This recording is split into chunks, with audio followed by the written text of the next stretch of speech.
इस बीच बड़ी खबर आपको बता दें कि जो विमान दुर्घटनाग्रस्त हुआ है उसमें जो सवार लोग थे उनकी शिनाख्त तो देखिए बहुत मुश्किल है। जिस बात का जिक्र हम पहले भी कर रहे थे कि वो पूरी तरीके से झुलसे हुए शव होंगे और कुछ तो ऐसे शव होंगे जिनका ये पहचान करना भी मुश्किल है कि ये शव है या फिर ये कोई और चीज़ है। और ऐसे में अब गुजरात सरकार ने जो परिजन हैं उनके जो इस विमान में सफर कर रहे थे उनसे डीएनए सैंपल की मांग की है ताकि डीएनए सैंपल के आधार पर शवों की पहचान की जा सके, क्योंकि बहुत से शव ऐसे हैं जिनकी पहचान करना बिल्कुल नामुमकिन है।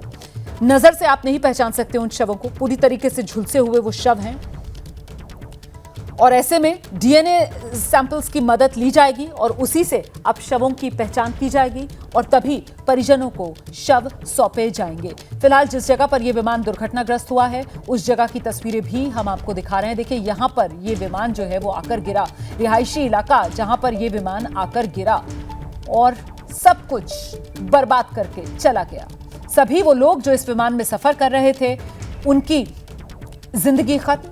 और ये तस्वीरें आप देख रहे हैं वो लोग जो सफ़र कर रहे थे इस विमान में, उनके जो परिजन हैं वो यहाँ सिविल अस्पताल में मौजूद हैं, जानकारी का इंतज़ार कर रहे हैं। कोई जानकारी मिल नहीं पा रही है और अब जैसे ही ये खबर आई है कि विमान में जितने लोग सफ़र कर रहे थे उनमें से किसी को भी नहीं बचाया जा सका है, उसके बाद जाहिर सी बात है मायूसी, रोते बिलखते निराश ये परिजन, उन यात्रियों के परिजन जो यात्री सफर कर रहे थे इस विमान में। सुनने की कोशिश करते हैं जरा क्या कह रही हैं। कितने साल से वहाँ पे रह रही है?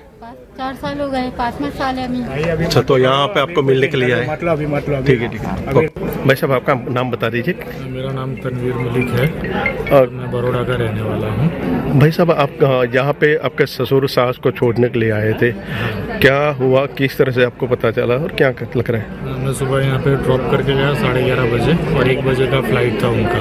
और मैं जैसे बड़ौदा पहुँचा, खाना वाना खाया, उसके बाद तुरंत न्यूज़ देखे मैंने। उसके बाद मैंने इंक्वायरी की तो पता चला वही फ्लाइट है जो क्रैश हो चुकी है। किस तरह से अभी परिवार में क्या माहौल है? माहौल अभी बहुत गमगीन है और अभी कुछ बता नहीं सकते क्योंकि बहुत सारी डेड बॉडीज़ है और पहचानना अभी मुश्किल है। इसलिए अभी यहाँ पे जो अपडेट आएगा वो आगे फिर पता चलेगा, डीएनए लेके चेक करेंगे।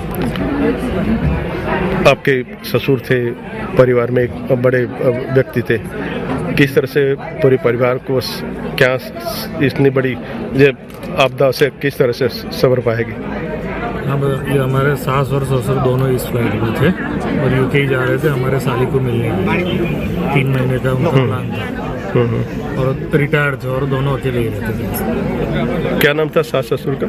वल्लभ भाई अगेड़ा और वीणाबेन अगेड़ा।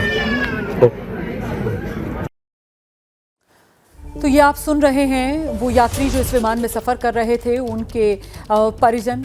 बहुत से तो इस स्थिति में भी नहीं है कि बात कर पाएँ और अब जबकि ये खबर मिल रही है कि जितने लोग सफ़र कर रहे थे उनमें से किसी को भी बचाया नहीं जा सका है और साथ ही पहचान के लिए, क्योंकि शवों की पहचान करना भी अब बहुत मुश्किल काम है। बुरी तरीके से जली हुई हालत में वो शव हैं जो मलबे से निकाले गए हैं, तो फिर डीएनए मिलान किया जाएगा और ऐसे में परिजनों से अब डीएनए सैंपल की मांग की जा रही है और उसी डीएनए मिलान के बाद ही जो शव हैं वो परिजनों को सौंपे जाएंगे।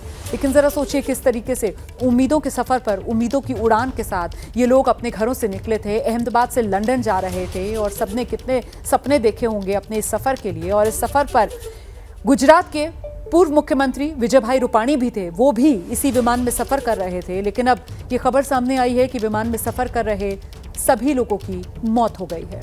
कुल 242 लोग जो इस विमान में सफ़र कर रहे थे सभी की मौत हो गई है। रोते बिलखते ये परिजन सिर्फ और सिर्फ गम और खाली झोली लेकर यहां से वापस लौटने को मजबूर। अब इंतजार है डीएनए सैंपल देकर, डीएनए मिलान से अपनों का शव वापस लेकर जाने का।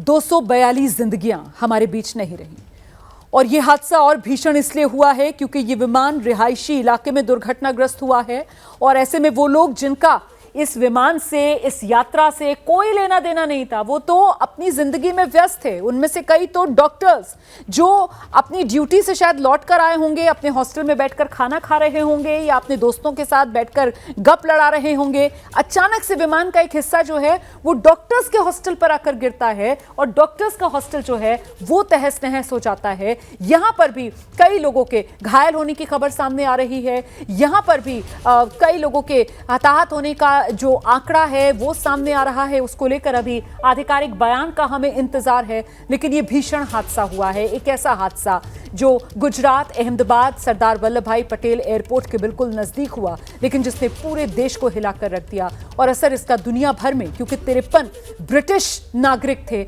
जो इस हादसे में मारे गए हैं। 7 पुर्तगाली नागरिक बताए जा रहे हैं, एक कैनेडियाई नागरिक जिन्होंने अपनी जिंदगी खो दी। 12 क्रू के सदस्य थे, 2 पायलट सुमित सबरवाल और को पायलट क्लाइव थे जो इस विमान को उड़ा रहे थे। और पायलट्स के बारे में अगर आप कुछ जानकारी दे पाएं, दोनों ही जाहिर सी बात है एक्सपीरियंस पायलट रहे होंगे, इंटरनेशनल फ्लाइट पर हैं और इतनी लंबी दूरी की फ्लाइट को अगर उड़ा कर लेकर जा रहे हैं तो उनका एक लंबा चौड़ा उनके पास एक्सपीरियंस रहा होगा कितने घंटों की फ्लाइट का, और फिर यह हादसा। जैसे कि मेरे को पता चला था वो यही है कि उनमें एक जो को पायलट है सहचालक, उसके पास जो है 1100 घंटे का एक्सपीरियंस है। 1100? हाँ, और जो विमान का कमांडर है सुमित सबरवाल, कैप्टन सुमित सबरवाल, उनके पास 8200 घंटे का एक्सपीरियंस है। और वो ड्रीम लाइनर के ऊपर LTC है। LTC का मतलब लाइन ट्रेनिंग कैप्टन, जो ट्रेनिंग देने का काम देते हैं। तो मतलब कितने अनुभवी पायलट थे इस विमान के, और ऐसे में ये विमान कितने भरोसेमंद हाथों में था। और एक सफर के लिए जब सभी यात्रियों ने उड़ान भरी थी, अहमदाबाद से लंदन की तरफ विमान ने उड़ान भरी, लेकिन तो कहते हैं ना, पलक झपकते ही विमान जो है वो हादसे का शिकार।